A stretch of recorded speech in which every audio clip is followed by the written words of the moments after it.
Si avui podem tenir llet de casa nostra, és que quan ningú ho deia, nosaltres ho vàrem dir, però també ho vàrem fer.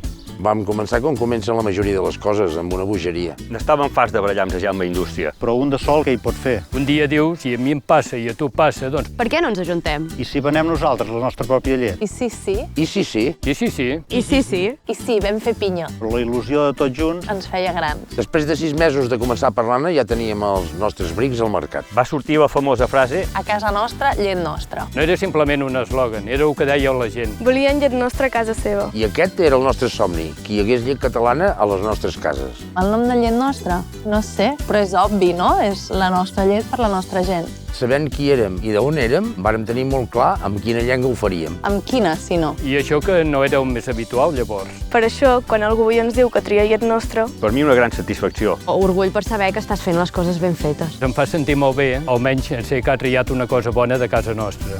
A llet nostra, si no triéssim a prop, simplement no existiríem.